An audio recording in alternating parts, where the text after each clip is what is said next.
The International Criminal Court is now in session. L'audience de la Cour pénale internationale est ouverte. Good morning to all. I would like to welcome all those inside and outside of this courtroom. Madam Courtroom Officer, could you please call the case? Good morning, Madam President, Your Honors. Situation in the Republic of the Philippines in the case of the prosecutor versus Rodrigo Roa Duterte, case reference ICC 0121-0125, and for the record, we are in open session. Thank you very much, Mr. Deputy Prosecutor. Now, before moving on to the defense, I note that Mr. Duterte is not present in the courtroom today, namely that Mr. Duterte has the right and knows he has the right to be present at the confirmation of charges hearing and knows the consequences of waiving this right. Madam Courtroom Officer, would you please read the charges? The prosecution charges Mr. Rodrigo Roa Duterte with 2 counts of murder and 1 count of murder and attempted murder as a crimes against humanity committed between 2013 and around June 2016 and between around July 2016 and September 2018 in the Republic of the Philippines.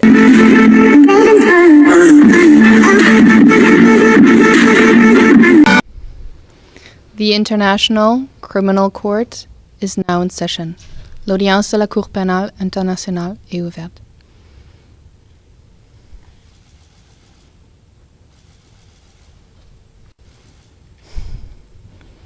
Please be seated. Veuillez vous asseoir.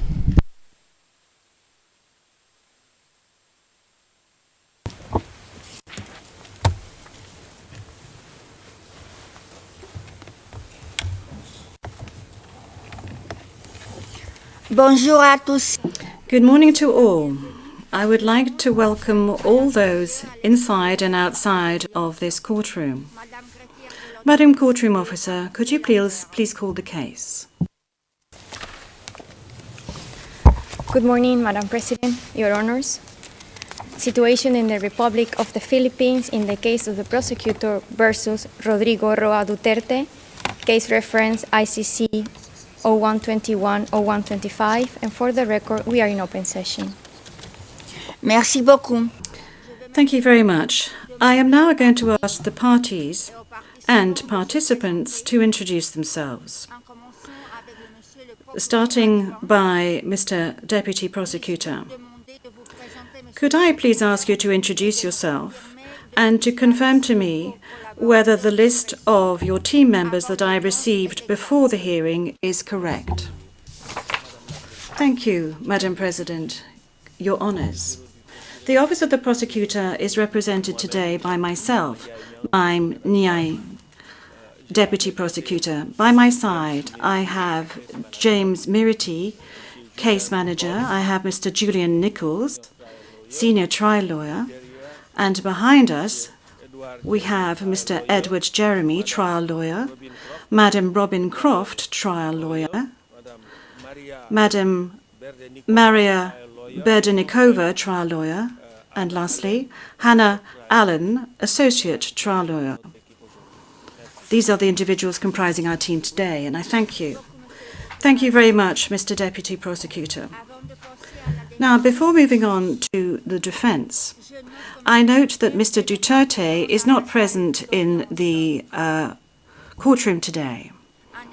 Indeed, on the 20th of February 2026, the Chamber granted Mr. Duterte's request to waive his rights to be present at the confirmation of charges hearing.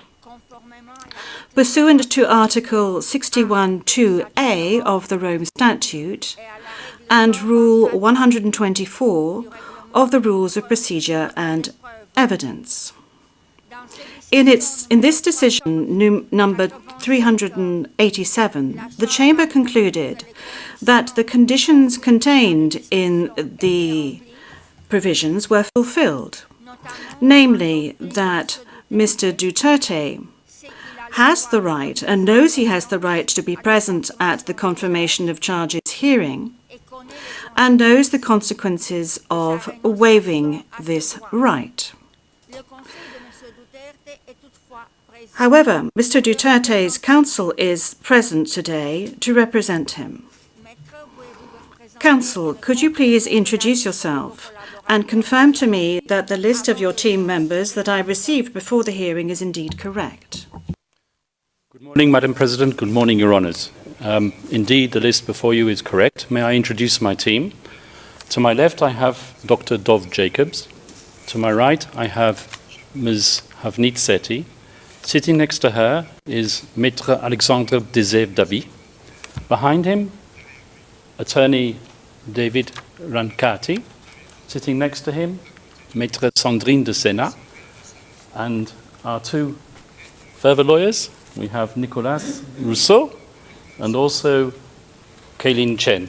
And if Your Honour will permit me, there are also Filipino attorneys who are attending and supporting us today, and I'll briefly mention their names.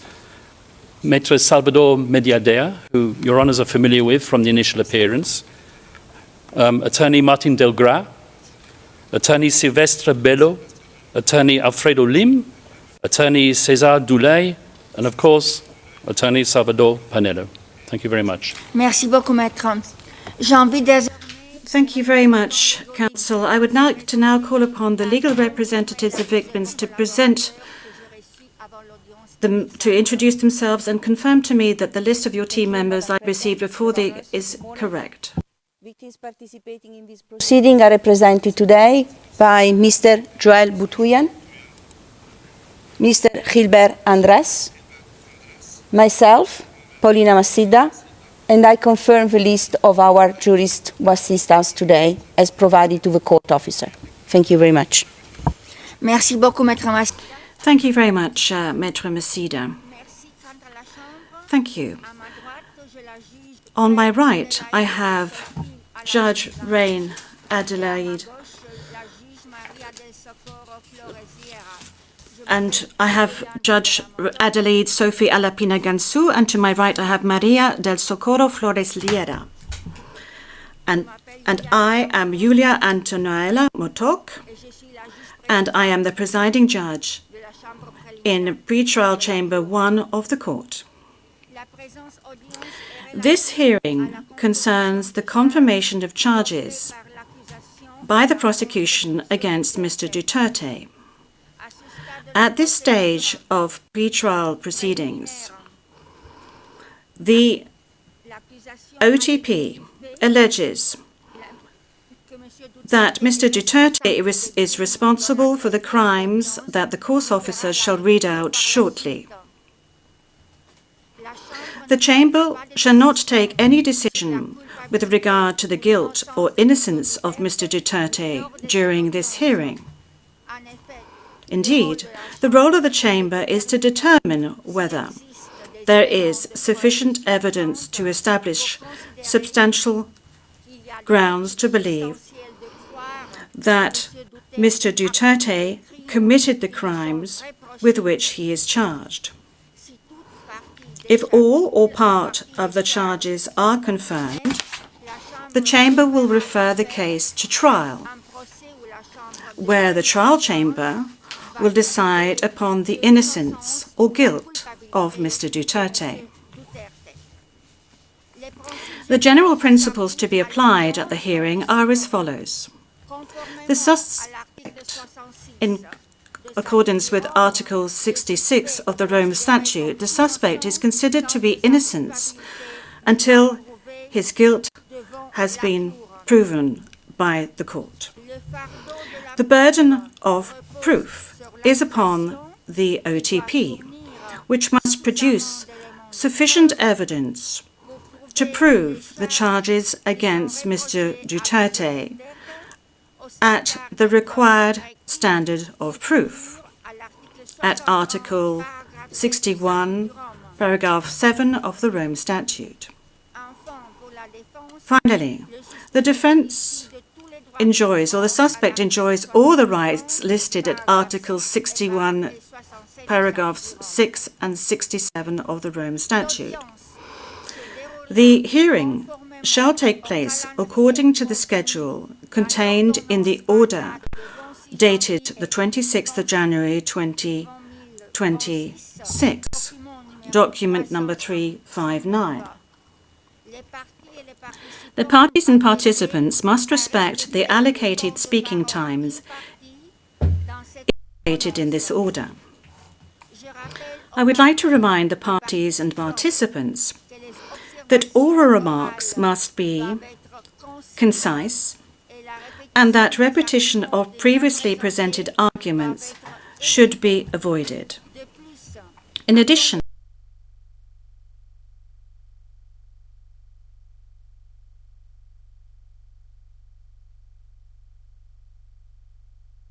of discussions, please make sure that your microphone is on every time you address the court.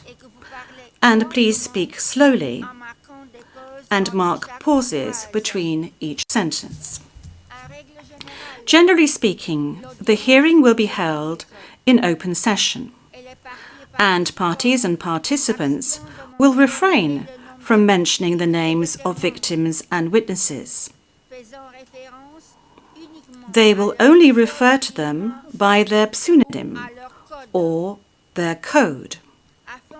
In order to avoid the disclosure of any confidential information, notably with regard to witnesses and victims, the parties and participants will clearly indicate whether their submissions can be presented in public or whether they deem it necessary to move into private session, notably when referring to items of evidence.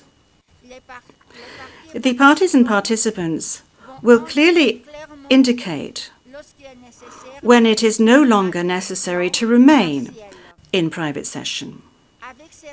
With these rules in place, we can now move to the reading of the charges in its shortened form, indicating the charges against Mr. Duterte. The full version is available publicly on the internet site of the court. The defense has not raised any objections in this regard. I would like to remind the public that the charges that shall be read out in a few seconds comprise allegations raised by the Office of the Prosecutor that the Chamber shall decide, that shall analyze in order to decide whether the evidence presented by the Office of the Prosecutor is sufficient in order for these charges to be confirmed. Madam Courtroom Officer, would you please read the charges?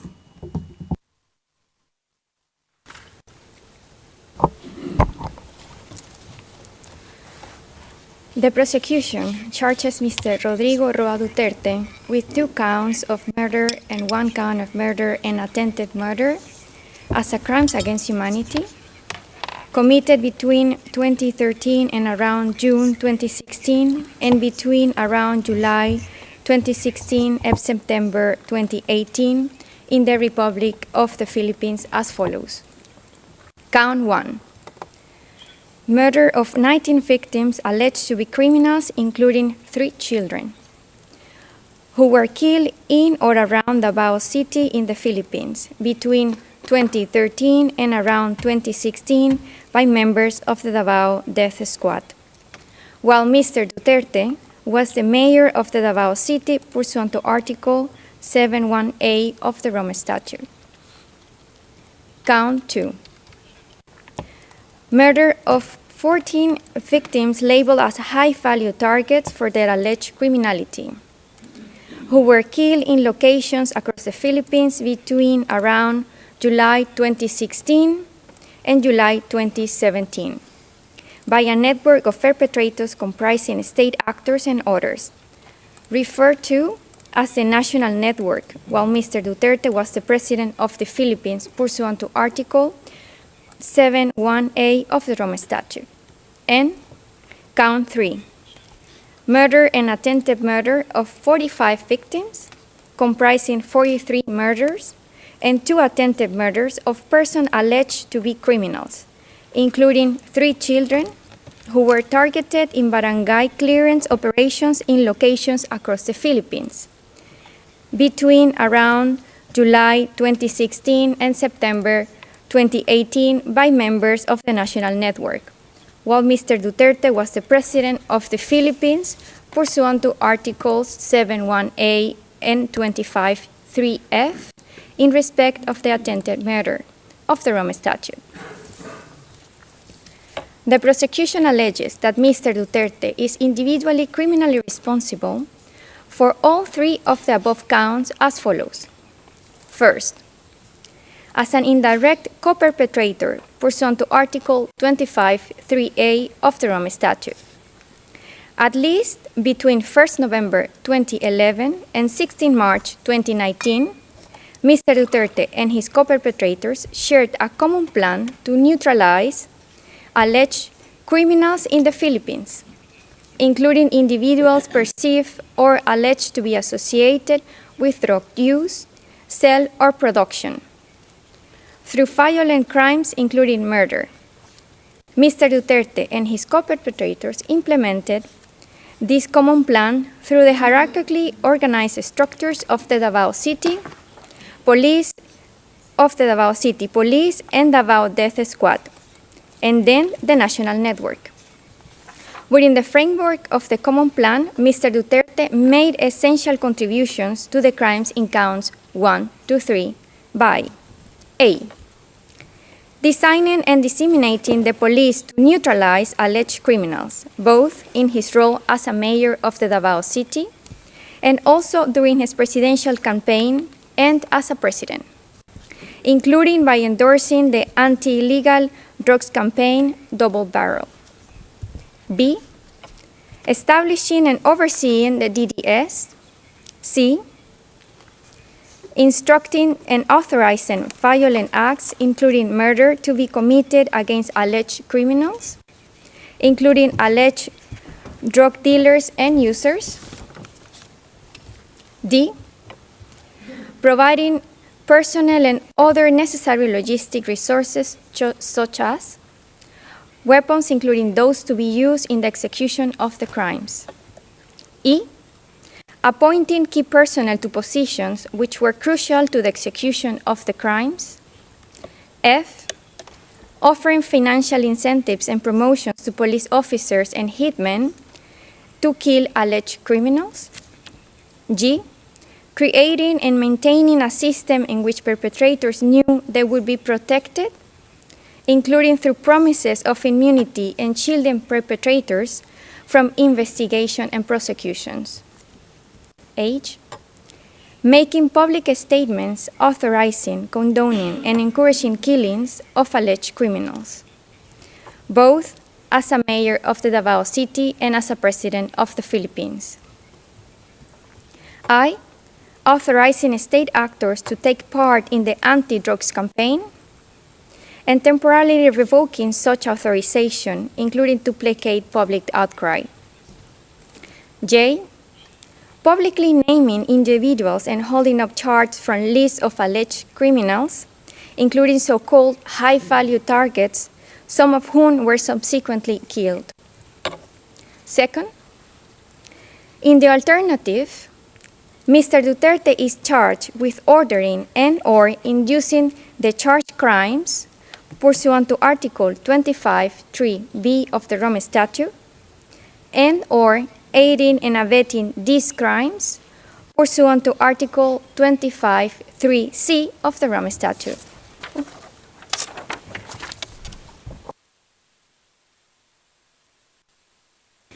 Merci, Madame la greffière. Thank you, Madam Courtroom Officer.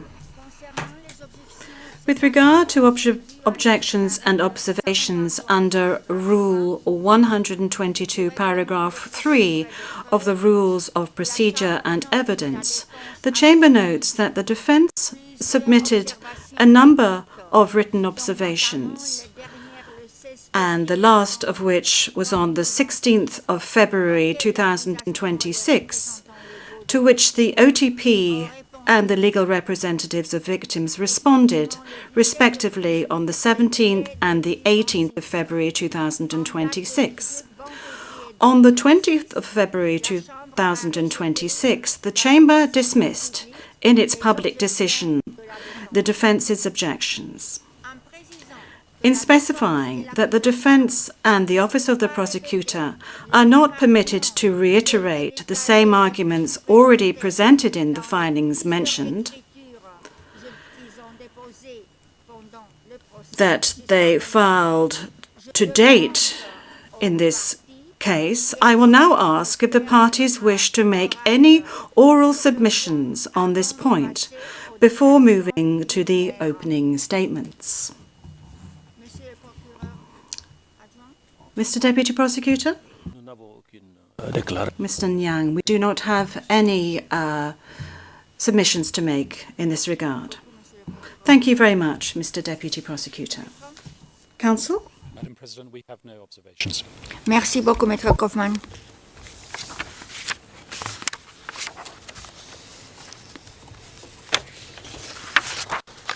Donc, on peut maintenant passer à la phase. So we can now move on to stage 2, namely the opening statements, and I hand over to the Office of the Prosecutor. Mr. Deputy Prosecutor, please. Madam President, honorable member of the bench, all those following these proceedings inside the courtroom and outside, and especially those in the Philippines.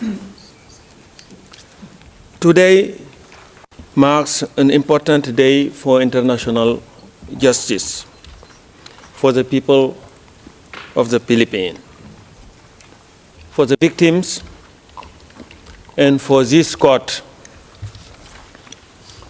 The commencement of the confirmation hearing against Mr. Rodrigo Roa Duterte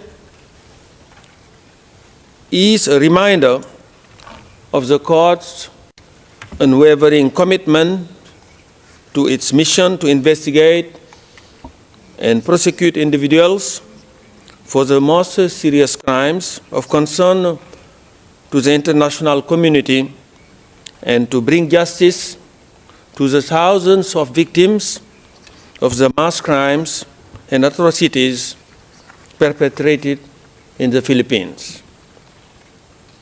It is also a reminder that those in power are not above the law. Your Honors, over the course of the next 20 minutes or so, I will provide an overview of the evidence in this case that demonstrates that Mr. Duterte is responsible for the charged crimes. And my team will then develop aspects of this evidence in more details. This case before you today, it is before you today because there are substantial ground to believe that Mr. Duterte is criminally responsible for those 3 counts of murder just spelled out and attempted murder as crimes against humanity. These charged crimes were committed during the time within the court jurisdiction, which is between the 1st of November 2011 and the 16th of March 2019.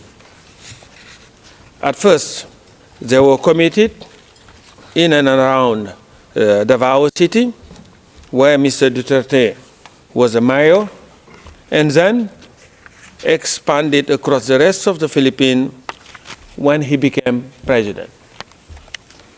Mr. Duterte is charged with 49 incidents of murder and attempted murder of 78 victims, including children.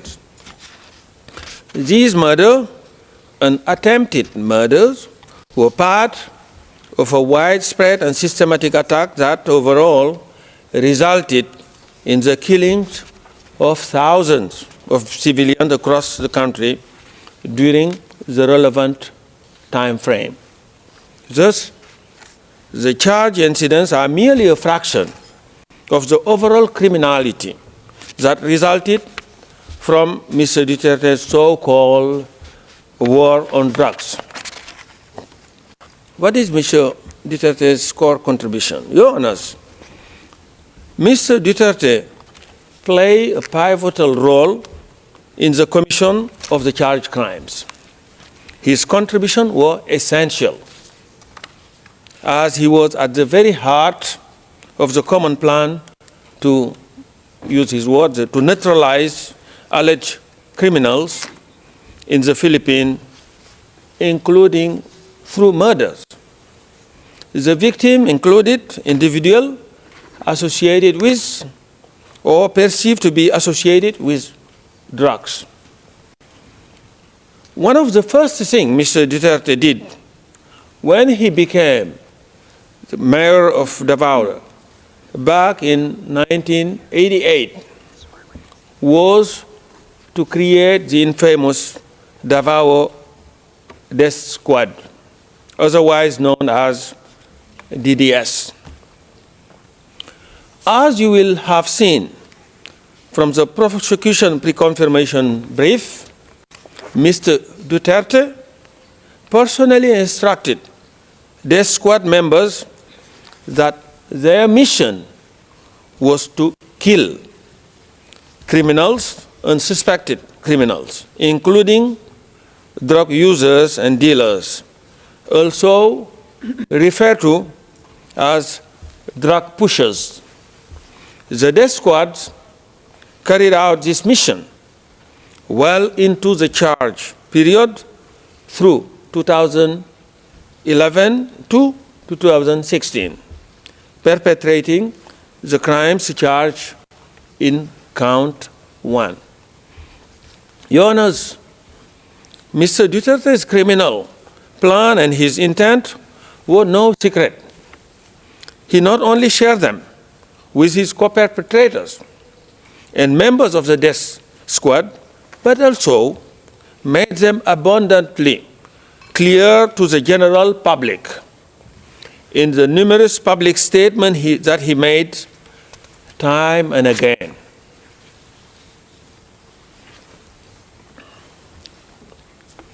During his presidential campaign, Mr. Duterte explicitly vowed to implement the common plan to neutralize alleged criminal nationwide if elected.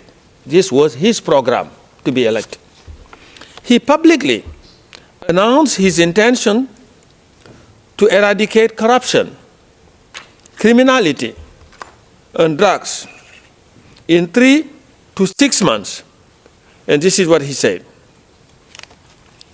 I quote, "If I become the president, I will order the military and the police to hunt down the drug lords, the big ones, and kill them."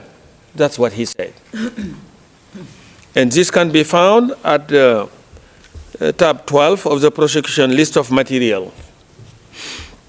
Similarly, when speaking about druggies, I quote, in a televised interview in 2015, this is again what he said.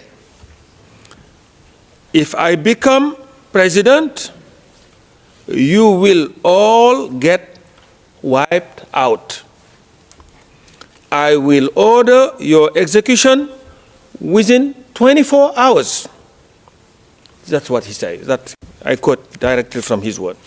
And this quote can be found at tab 19.2 of the prosecution list of materials, ERN PHL -OTP -401684, page 003, and these are the lines 82 to 83. And elected he was. And becoming president on 13th of June 2016, this provided him with the opportunity to follow through with his promise and to expand extrajudicial killings of alleged criminals beyond Davao and across the rest of the Philippines. He did this through the implementation of the National Anti-Illegal Drug Campaign, better known as Duterte's War on Drug, and its project, Double Barrel. These were carried out by the national network consisting of law enforcement personnel working together with non-police assets and hitmen. Mr. Duterte authorized murder and personally selected some of the targets. During the mayoral period, when he was mayor, his clearance was required for the DDS to carry out the killings. Essentially, members of the DDS needed Mr. Duterte's green light to murder.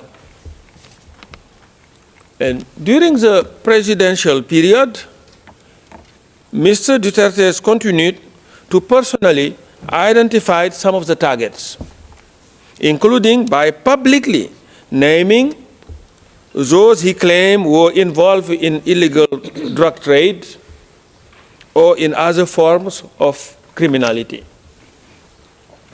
He also identified targets by holding up a list containing their name. And if you are on the list, you will be killed. And this was a word of one prosecution witness. And this evidence can be found at tab 54 of the prosecution list of materials, ERN PHL OTP 00015 page 0009, and the relevant lines are 260 to 261. Mr. Duterte provided moral and financial support to the direct perpetrators as well. In a 12 December 2016 speech, Mr. Duterte admitted that he used to ride around Davao on a motorcycle looking for trouble, so he could kill. And he said, and this again his own word I'm quoting here, in Davao, I used to do it personally, just to show the guy that if I can do it, why can't you? And these are his own words. And this quote can be found at tab 16.1 of the prosecution list of material, ERN PHL OTP 0001547 at 0002 lines 7 and 8. And the evidence show that Mr. Duterte's Davao City Mayor office provided some member of the DDS with a regular salary. Financial rewards were also given to direct perpetrators in the form of cash per head of killing.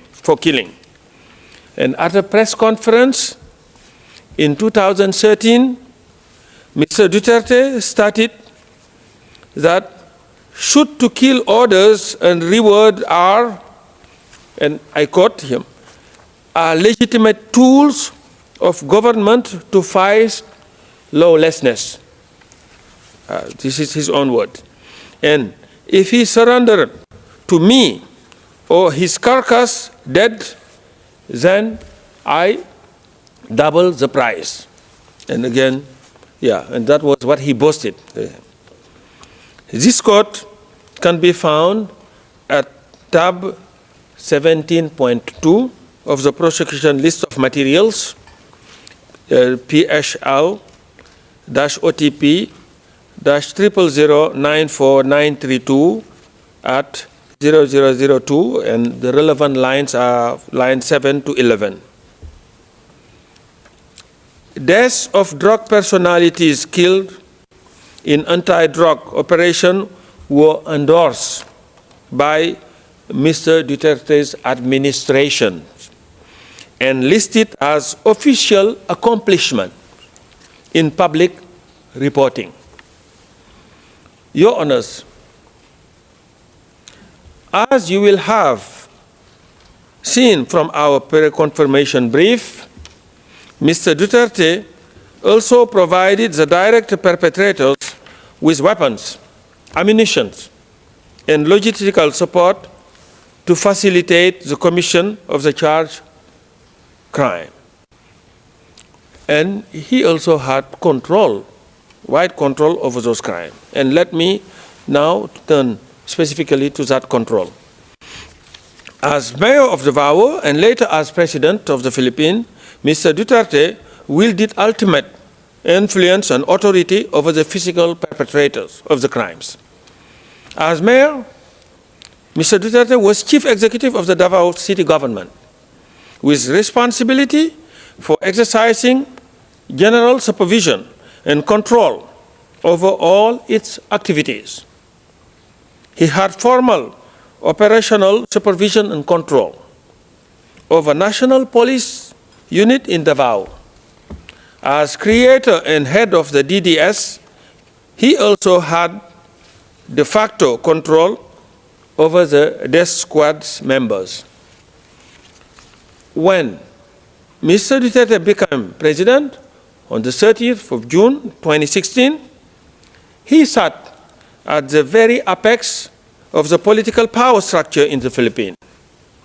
He became the head of state, head of government, and commander-in-chief of all armed forces of the Philippines. He also became the leader of the country's police forces.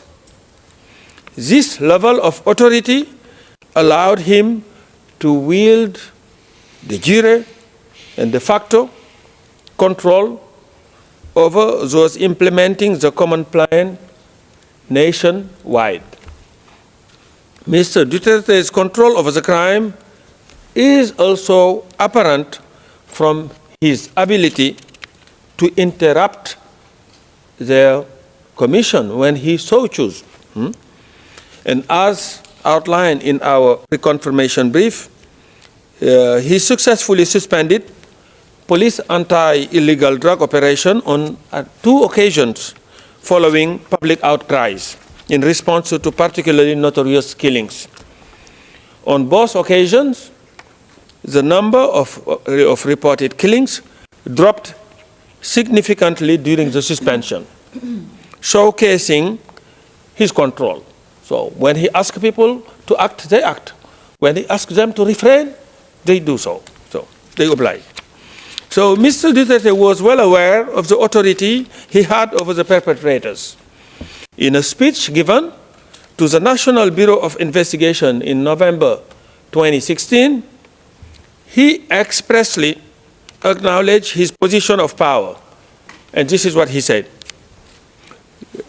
To the military, I am commander-in-chief. On the civilian side, I am the chief executive of the government. And when talking about the police, this is what he's saying. They are my subordinate, and I am ultimately responsible for their deeds. And these are quotations, and they can be found at tab 131.2 of our prosecution list of materials at ERN PHL-OTP-00095679, page 0004, and the relevant lines are from 131 to 134. And the direct perpetrators complied with Duterte's order and respected his authority. Mr. Duterte was respected by the physical perpetrators. He was feared, and his order and instruction were obeyed. One insider witness explicitly says that the police killed, and I quote, because of the directive of the president. This is what the witness said, an insider. And this quote can be found at tab 120 of the prosecution list of material, ARN PHL OTP -000886331-R01 and page 66, and the relevant line are from 2304 to 2306. And this statement is corroborated by other statements we have also provided. And some direct perpetrator complied because of their blind loyalty to Mr. Duterte. Some did it out of fear, and others were encouraged to comply by promises of money and rewards. For some, killings reached the level of a perverse form of competition with effort to attain killing quotas, which in turn would lead to promotions and rewards. Others felt there was no other choice but to comply, with one insider explaining that it was simply not possible to not obey Mr. Duterte's command. And this is also from an insider witness. And this evidence can be found at tab 51 of the prosecution list of materials, ERN PHL-OTP-0015403 at page 0008 to 0009, and the relevant line here is from 240 to 245. Direct perpetrators were further emboldened to commit crime by Mr. Duterte's repeated promises of immunity. In various public statements, Mr. Duterte vowed to protect the police involved in killing. And this is what he said again. For as long as there is a power to pardon in the Constitution, that's my weapon against crime. If you massacre 100 and there are 100 of you, then you will all be pardoned. Restore to full political and civil rights, plus a promotion to boot. It's like that, especially the high profile. And this quote can be found at tab 130.2 of the prosecution list of materials at ERN PHL-OTP and 50336 at page 0010. Such statements reassure the physical perpetrators. One insider described that he felt confident to continue killing people because he knew that he wouldn't be arrested for that. And this evidence can be found at tab 38 of the prosecution list of material, ERN PHL-OTP-0001 2779 at page 0005, and relevant lines are from 130 to 131. Your Honors, let me now say a few words about the contextual elements. The 78 murders and attempted murders that Mr. Duterte is charged with in this case were not random. These were not random crimes, nor was they spontaneous or happened in isolation. Rather, the evidence demonstrates that they were part of a widespread and systematic attack directed against the civilian population of the Philippines. The murders and attempted murders were carried out across the Philippines and over a substantial period of time. Overall, Duterte's so-called war on drugs resulted in the killings of thousands of civilians from the 1st of November 2011 to the 16th of March 2019. And many of these victims were... Excuse me, Counsel, you have 5 minutes left. Okay. Yes, were children. The victim of extrajudicial killing charge in this case were brutally murdered, some after having been abducted and mistreated. Unlike Mr. Duterte, who is represented by his counsel here today, they were deprived of any form of due process. The loss of every single one of these victims had the most profound impact on their families, their friends, and ultimately their communities. Their suffering was met not merely with Mr. Duterte's indifference, but with his mocking. In a 25 July 2016 speech, he expressly made fun of the iconic photograph portraying the partner of an extrajudicial killing victim cradling his body, which now visible on our screen. While the specific incident portrayed in this photograph is not charged in this case, Mr. Duterte's comment on it is demonstrative of his attitude towards the victims.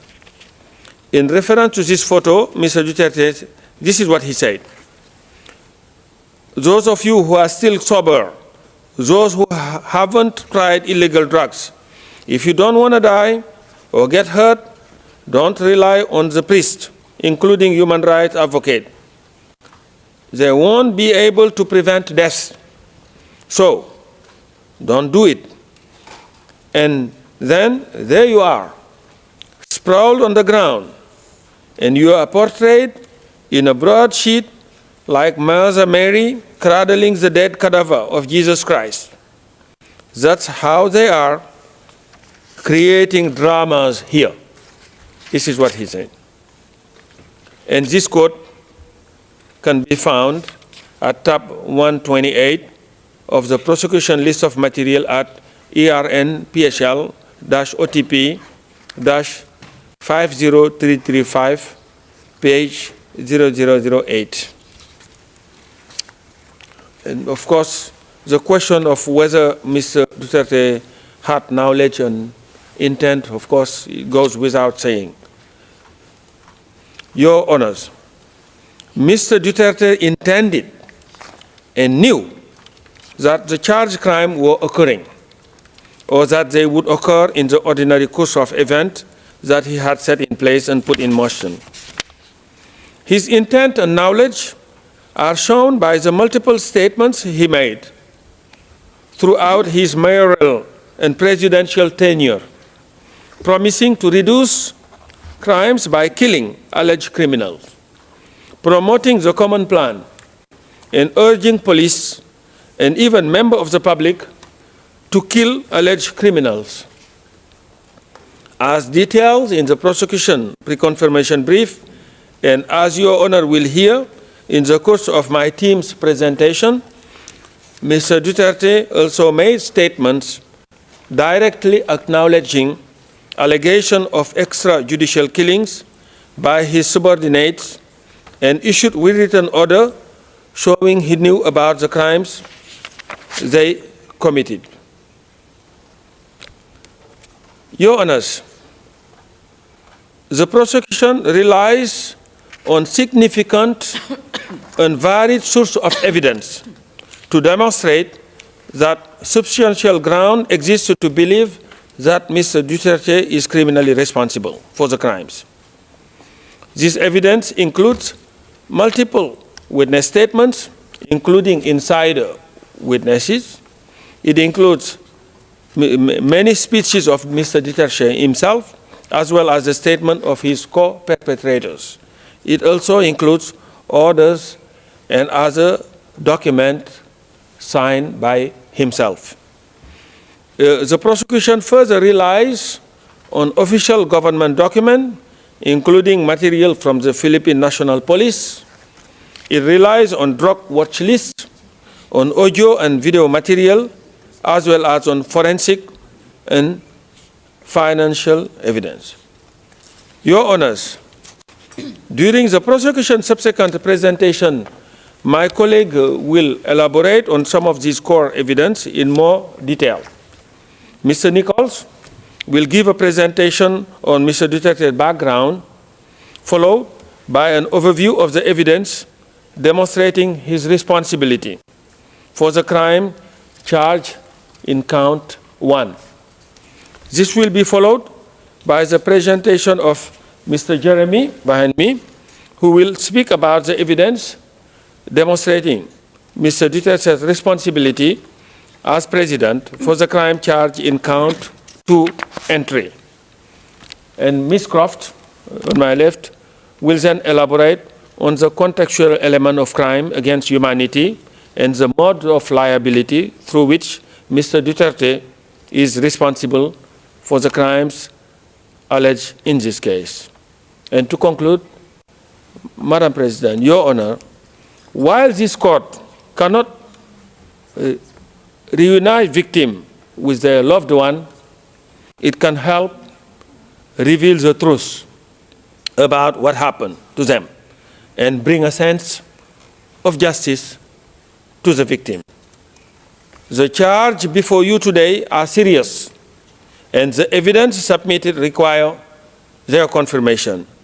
And Mr. Duterte must be held to account, and this case should be confirmed for trial. I thank you very much. Merci beaucoup, Monsieur.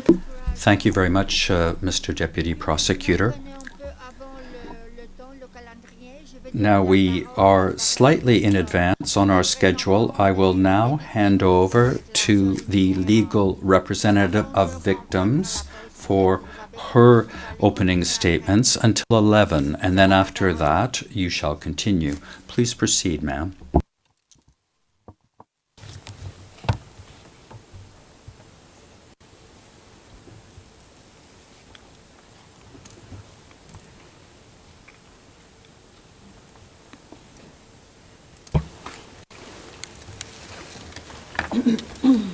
Madam President, Your Honors, by way of an opening statement, we convey the views and concerns of the 497 victims authorized to participate in these proceedings.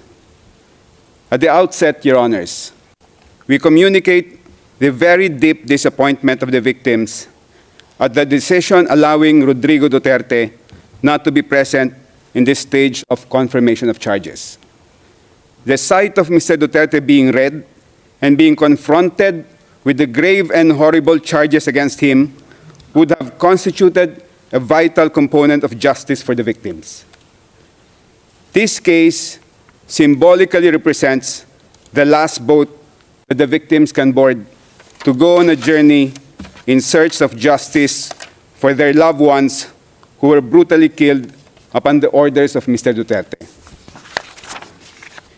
If this chamber prevents the boat from sailing by not confirming the charges, the victims will forever be moored in an island where the nights are filled with the screams and cries of their massacred loved ones.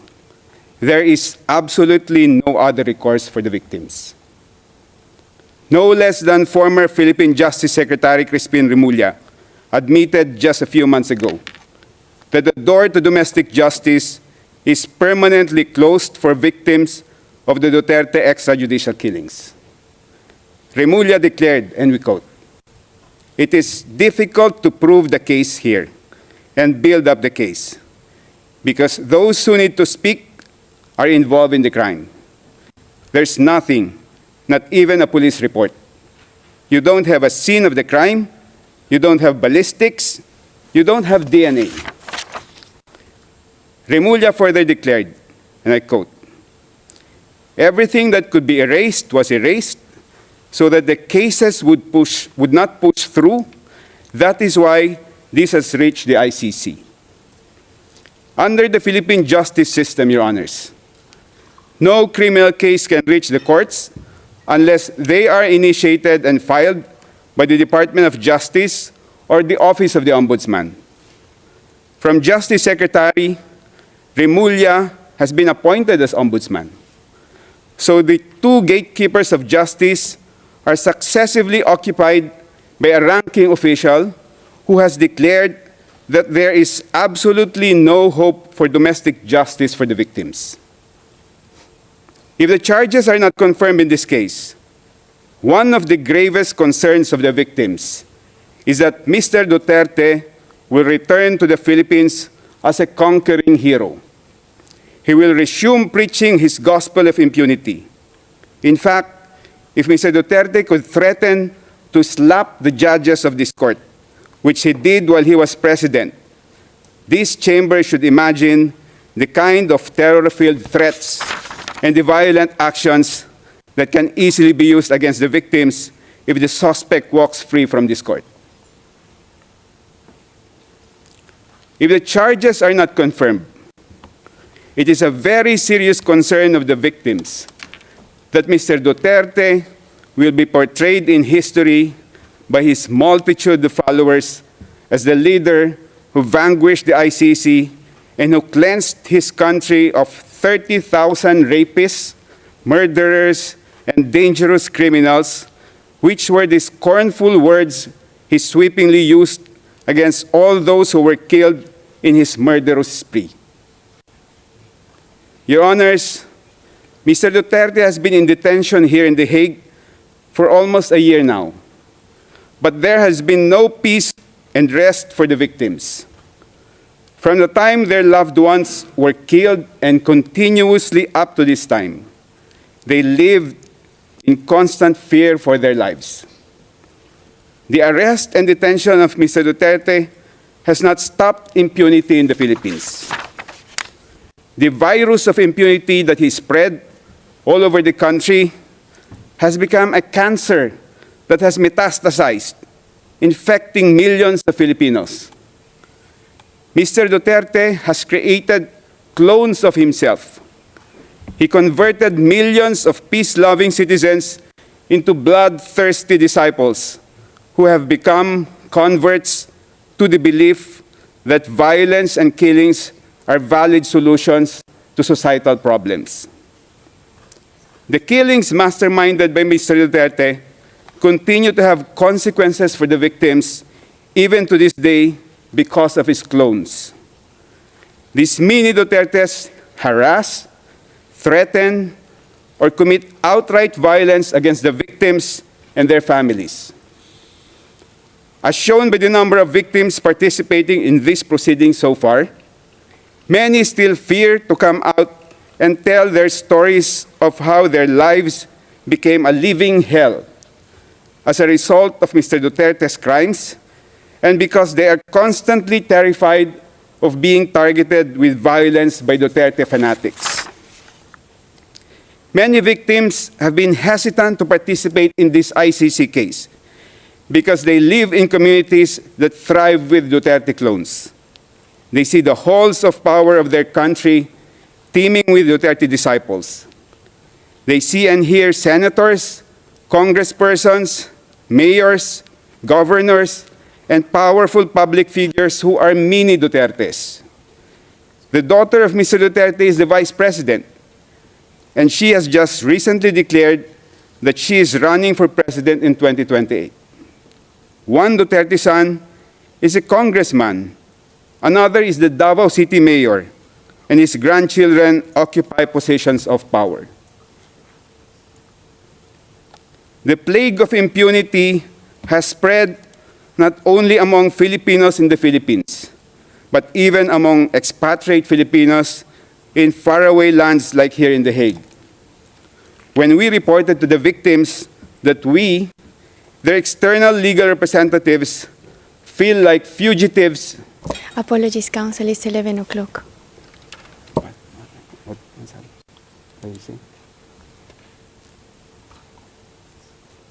When we reported to the victims that we, their external legal representatives, feel like fugitives who avoid our own countrymen here in The Hague,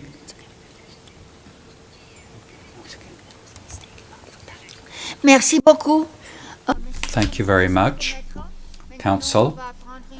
We will now take a half-hour break as provided for in the schedule, and you shall resume your remarks at 11:30. These are the rules that are set in the schedule, which was set in paragraph 18 of the decision.